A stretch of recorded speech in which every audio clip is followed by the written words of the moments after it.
karakter motor yang dikerjakan ya. Ini lanjutan dari yang pertama ini tentang paham siklus mesin 4 tak. Lanjut ke halaman kedua. Untuk yang sebelumnya sudah lihat tentang siklus mesin 4 tak, lanjut ke halaman ini pasti kalian akan lebih paham lagi.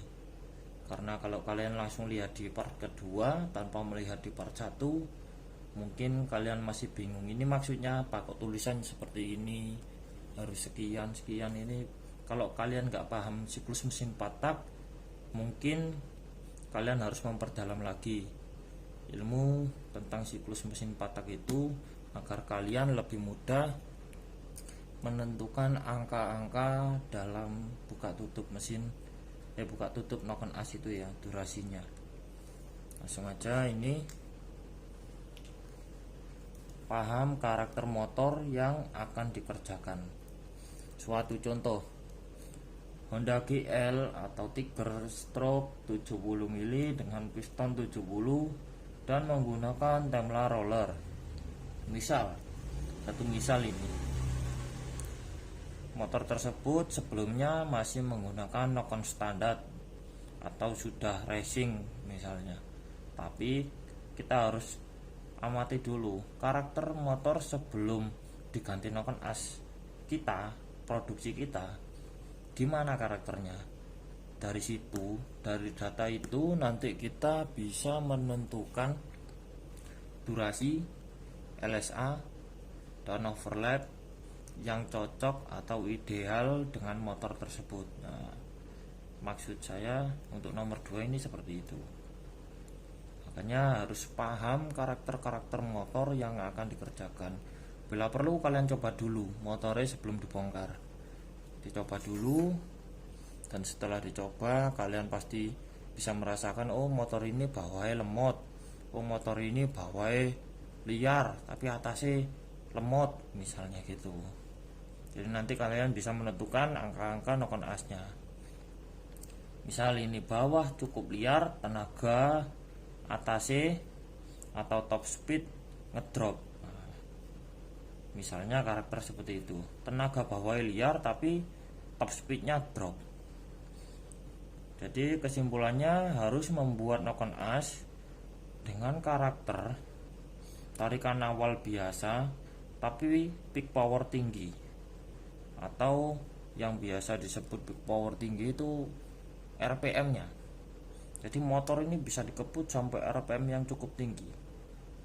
Itu biasanya dibutuhkan durasi yang cukup tinggi juga dan lift yang tinggi, seperti itu. Tapi kalau durasinya kecil, biasanya motor pas RPM tinggi itu kewalahan, kayak kehabisan tenaga modelnya. Seperti itu. Jadi poinnya di sini kalian harus memahami karakter motornya dulu, kelebihannya apa motor itu. Misalnya kelebihannya, oh bawahnya sudah bagus tapi atasnya yang jelek, berarti PR di noken as kalian harus mencari di bagian top speednya, membantu top speed. Bawah nggak perlu terlalu difokusin ya untuk durasi di bagian tarikan awalnya, RPM rendahnya. Jadi fokusnya di bagian top speed, karena motornya sudah berpotensi cukup liar di RPM rendah, seperti itu.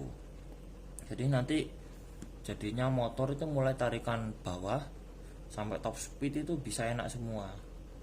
Kadang pasti ada orang yang minta request, mas saya pengen bawah liar tapi atasnya ngisi. Nah, kalian untuk yang awal-awal pasti bingung kalau ketemu yang kayak gitu, karena pada umumnya noken as itu biasanya kalau nggak bawahnya lemot atasnya ngisi, ya bawahnya liar atasnya nggak ngisi, biasanya gitu. Untuk memadukan itu ya juga harus pinter-pinteran mekaniknya dan juga yang ngatur noken as ini. Makanya pentingnya pemahaman tentang noken as ya seperti ini, karena noken as adalah jantungnya sebuah mesin 4 tak. Nah, dari masalah ini, masalah top speed drop ini ada sebuah perumpamaan yang bisa dipakai. Kalian bisa mencari solusi dengan membuat noken as durasi besar. Misalkan ya, misal sekarang durasi yang terpasang di dalam mesin ini 220. Kalian bisa coba 230 atau 240 durasinya seperti itu. Jadi ini semakin tinggi otomatis top speednya akan semakin tinggi, peak powernya.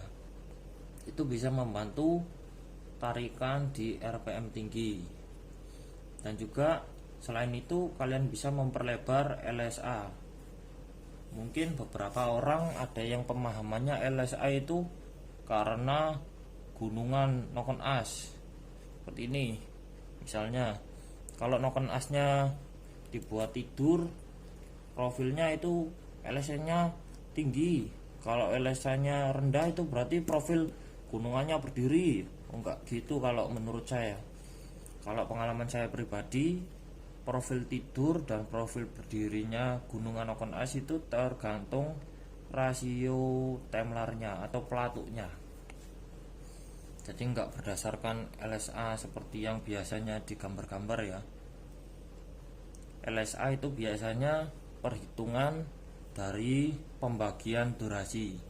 Satu contoh, durasi 240. Rumusnya seperti ini, 240 dibagi 2. Misalnya gini dulu biar kalian paham.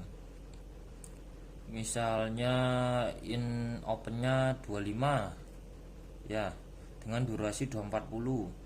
Berarti rumusnya 240 dibagi 2 sama dengan 120. Dan 120 dikurangi 25 in opennya berarti tinggal 95. Ya berarti LSA nya 95 ini. Ini yang saya maksud LSA itu. Jadi dari sini kalian bisa menentukan karakter motor dari LSA. Misalnya yang sekarang LSA-nya 90, atasnya rata tenagae, ngedrop. Bisa kalian naikkan ke 95. Bisa kalian naikkan ke 100. Seperti itu. Ini satu contoh ya.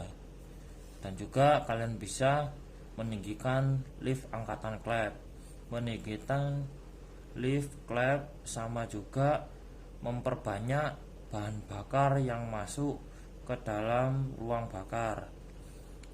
Itu bisa menambah tenaga karena bahan bakar yang masuk lebih banyak. Ini ilmu logika ya. Semakin tinggi lift, bahan bakar yang masuk akan semakin banyak, dan juga resiko kerusakan juga semakin tinggi otomatis. Karena semakin tinggi otomatis gesekan di botol klep atau bos klep semakin banyak, dan juga resiko floating atau klep telah tertutup juga semakin tinggi. Makanya semakin tinggi lift resikonya juga semakin besar. Lalu untuk contoh kedua, untuk GL standar pabrik, misalnya kompresinya masih standar mas, saya pengen noken yang tariannya ngisi terus, misalnya seperti itu. Kita lihat dulu karakter GL standar itu gimana. Karakter tenaganya biasa aja, top speednya lama muncaknya. Jadi top speednya wis lemot, tarikan awalnya nggak ada tenaga, kompresinya rendah. Loh, bingung yang garap noken. Kalau model kayak gini kalian buat durasi dan LSA tinggi, saya jamin tarikan awalnya sangat-sangat lemot. Yang ada motornya malah lemot di tarikan awalnya. Sangat nggak cocok kalau dibuat stop and go untuk kota-kota, apalagi jalan tanjakan ya. Bisa-bisa nggak kuat nanjak motornya kalau durasi ini besar dan juga LSA besar. Jadi kita lihat dulu karakter motornya. Kalau karakter motornya seperti ini, kesimpulannya harus membuat noken as dengan karakter liar di tarikan awal dan peak power sedikit lebih tinggi, nggak apa-apa. Jadi kalian bisa membuat Noken as dengan LSA rendah, durasi rendah, namun liftnya tetap tinggi. Seperti yang awal tadi, lift membantu bahan bakar agar lebih banyak masuk ke ruang bakar. Semakin banyak bahan bakar yang masuk, otomatis yang terbakar semakin banyak. Ledakan piston menekan as kruk ke bawah dan membuat daya putar itu semakin besar. Jadi tenaganya otomatis semakin besar kalau bahan bakar semakin banyak. Seperti itu. Ini solusinya, kalian harus membuat noken dengan LSA rendah dan durasi rendah. Jadi nggak usah tinggi-tinggi. Misalkan kalian ingin menambah durasi, nggak apa-apa. Ini juga membantu tenaga. Tapi jangan banyak-banyak. Misalnya standarnya durasinya 20.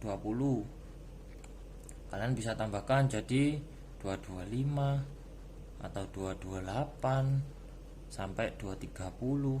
Itu wes cukup banyak perubahannya kalau di motor standar dengan kompresi standar. Jangan langsung dinaikkan ke 250 atau 280. Sangat ekstrim dan sangat enggak dianjurkan. Karena biasanya tarikan awalnya pasti lemot. Sama juga LSA kalau ketinggian juga gitu. Semakin tinggi otomatis tarikan awalnya semakin lemot. Jadi tinggal kita pintar-pintar mengkolaborasikan antara LSA dan durasi ini ya. Untuk lift ini hanya penunjang. Seperti ibaratnya keran air. Semakin penuh kita buka, otomatis air yang keluar semakin besar atau semakin banyak. Seperti itu. Langsung lanjut ke yang ketiga ini. Paham makna durasi, LSA dan efek samping. Efek samping dari penentuan angka tersebut gimana? Durasi besar itu efeknya gimana? LSA besar gimana? Cocok enggak sama motornya, itu nanti kalian bisa tentukan. Cuma di sini saya sedikit berbagi yang berdasarkan pengalaman pribadi. Jadi saya rangkum di sini. Mungkin kalau saya jelaskan semua lebih dalam akan sangat lama ya. Jadi saya ambil intinya dulu. Kalau kalian memang benar-benar mengikuti video ini mulai awal, pasti kalian akan bisa menyimpulkan, oh berarti sistem kerja mesin itu seperti ini, kalau noken as gini itu gini, misalnya gitu. Langsung aja kita contoh durasi. Durasi adalah lama waktu klep membuka. Kalau durasi besar, efeknya di mesin respon tenaga lebih di putaran atas. Namun untuk tarikan awal waktu stop and go itu biasanya sedikit ada delay atau sedikit telat, nggak langsung respon. Biasanya itu semakin tinggi durasi, otomatis tenaga baru keluar di RPM tertentu, biasanya 5000 ke atas baru tenaga keluar. Durasi besar ini biasanya cocoknya dipadukan dengan kompresi yang tinggi. Jadi kalau kalian membuat durasi besar, otomatis tarikan awalnya lemot.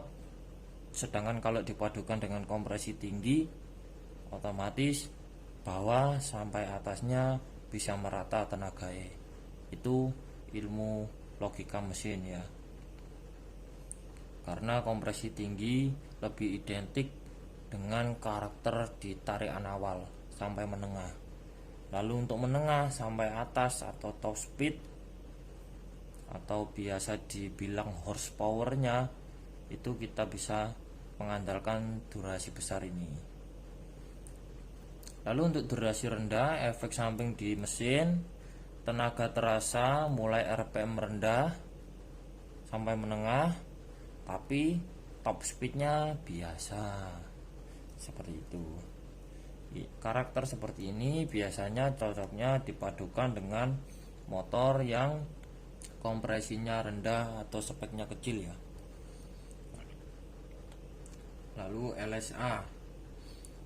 LSA semakin besar, tenaga lebih di putaran atas. LSA ini sebenarnya reaksi di dalam mesin hampir sama seperti durasi. Jadi semakin besar otomatis tenaga lebih di putaran atas. Kalau semakin rendah, tenaga terasa mulai dari RPM rendah sampai menengah. Seperti itu. Duh, pegel. Lalu untuk overlap di in. Ini biasanya kalau semakin tinggi di in ataupun X, ada efek-efek tertentu ya. Dari pemahaman saya pribadi melihat siklus mesin, kalau in overlapnya semakin tinggi, meningkatkan respon udara atau kevakuman ke karburator, mengirim sinyal biasanya. Jadi bahan bakar itu ditiup dulu oleh piston untuk menyediakan bahan bakar baru agar hisapannya nggak telat. Biasanya untuk RPM tinggi sangat dibutuhkan. Kalau RPM rendah nggak terlalu.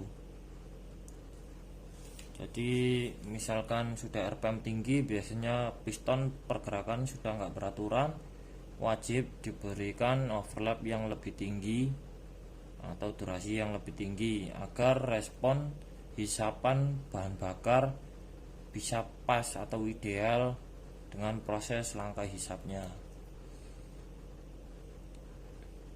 Lalu untuk yang bagian X, apabila overlapnya lebih tinggi atau tinggi lebih dari standarnya, bisa membantu mengeluarkan gas sisa pembakaran lebih banyak. Jadi gas sisa pembakaran dari proses pembakaran sebelumnya itu bisa bersih dan digantikan bahan bakar yang baru ya. Cuma biasanya jeleknya bahan bakar baru ada yang terbuang ke knalpot sia-sia, nggak jadi tenaga biasanya. Makanya orang bilang kalau overlap semakin tinggi akan semakin boros. Cuma kalau untuk kebutuhan balap, urusan boros ini nggak terlalu difikirkan. Yang penting motornya tenaganya gede. Dan juga memberi sedikit bantuan bahan bakar untuk langkah hisap selanjutnya. Jadi setelah bahan bakar sisa dibuang, kan waktunya proses overlap. Clap in sudah terbuka. Kalian bisa lihat di sini proses overlap ya, atau di sini. Waktu piston naik, langkah buang, lalu kemudian langkah hisap. Beberapa derajat kemudian clap X baru tertutup, dan di saat itulah clap X membantu clap in mengisi ruang bakar dengan bantuan gas sisa pembakaran yang sebelumnya. Jadi ibaratnya itu kalau di 2 tak biasanya itu ada supercharger. Apa ya nih ngarani yo? Bantuan lah, pokoknya inti bantuan bahan bakar dari knalpot dimasukkan kembali atau dihisap kembali oleh piston untuk dibakar kembali di langkah selanjutnya. Itulah yang biasanya menjadikan tenaga yang lebih besar. Seperti itu logikanya. Makanya motor-motor balap tertentu kadang ada yang menemukan suatu mesin balap yang kencang, itu overlapnya biasanya tinggi-tinggi, karena maksudnya itu seperti itu. Oke, dari sini semoga bisa dipahami sedikit penjelasan dari saya. Mohon maaf apabila penjelasan saya agak kurang bisa dimengerti. Semoga bermanfaat untuk kita semua. Dan untuk yang belum subscribe, silahkan subscribe. Semoga kita semua bisa menjadi warga negara yang pintar dan bisa mencapai kasta internasional ya tentang dunia otomotif. Terima kasih untuk yang sudah nonton. Saya mohon maaf apabila banyak kesalahan dari perkataan saya, mohon dikoreksi. Apabila ada yang ingin ditanyakan, bisa ditanyakan lewat komentar atau bisa langsung WA saja di WA pribadi saya. Insya Allah apabila tidak sibuk akan saya jawab dengan sepenuh hati. Wassalamualaikum warahmatullahi wabarakatuh.